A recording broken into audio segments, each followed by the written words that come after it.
നമുക്കറിയാവുന്നതുപോലെ ഇപ്പോൾ കേരളത്തിൽ നിന്നൊക്കെയുള്ള കോൺഗ്രസ് എംപിമാരൊക്കെ അവിടെ പോയി ഈ വിഷയത്തിൽ കന്യാസ്ത്രീകൾക്ക് വേണ്ടി പറഞ്ഞുകൊണ്ടിരിക്കുന്ന സമയത്താണ് അവിടെ നിന്ന് ഛത്തീസ്ഗഡിൽ കോൺഗ്രസിന്റെ നിലപാട് എന്ത് എന്നത് പുറത്തു വന്നുകൊണ്ടിരിക്കുന്നു. അവർ ഈ വിഷയത്തിൽ കന്യാസ്ത്രീകൾക്കൊപ്പം അല്ല എന്നുള്ളതല്ലേ ഇതൊക്കെ സൂചിപ്പിക്കുന്നത്?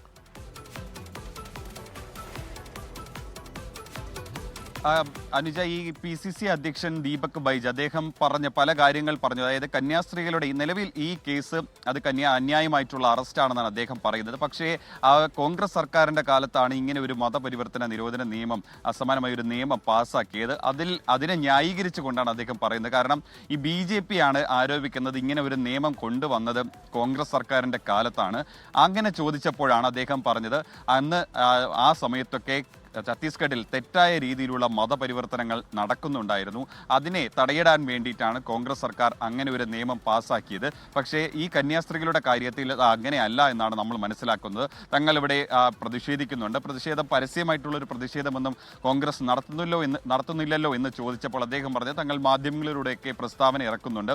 സോഷ്യൽ മീഡിയയിലടക്കം ഈ അറസ്റ്റിനെതിരെ വീഡിയോകൾ പ്രതികരണമായിട്ട് നിൽക്കുന്നുണ്ട് എന്നാണ് അദ്ദേഹം പറഞ്ഞത്. നിലവിൽ ഈ കന്യാസ്ത്രീകളെ പുറത്ത് എത്തിക്കണം എന്നുള്ള ഒരു നിലപാട്, അതായത് ACCയും കേരളത്തിലെ കോൺഗ്രസും അടക്കം സ്വീകരിക്കുന്നു അതേ നിലപാട് തന്നെയാണ് നിലവിൽ ഈ കന്യാസ്ത്രീകളുടെ വിഷയത്തിൽ നിലവിലുള്ള കോൺഗ്രസ് അധ്യക്ഷനും സ്വീകരിക്കുന്നത്. പക്ഷേ പഴയ സംഭവത്തിൽ, അതായത് കോൺഗ്രസിന്റെ കാലത്താണ് ഇങ്ങനെ ഒരു നിയമം കൊണ്ടുവന്നത് എന്ന് ചോദിച്ചപ്പോഴാണ് അദ്ദേഹം അതിനെ ന്യായീകരിച്ചത്.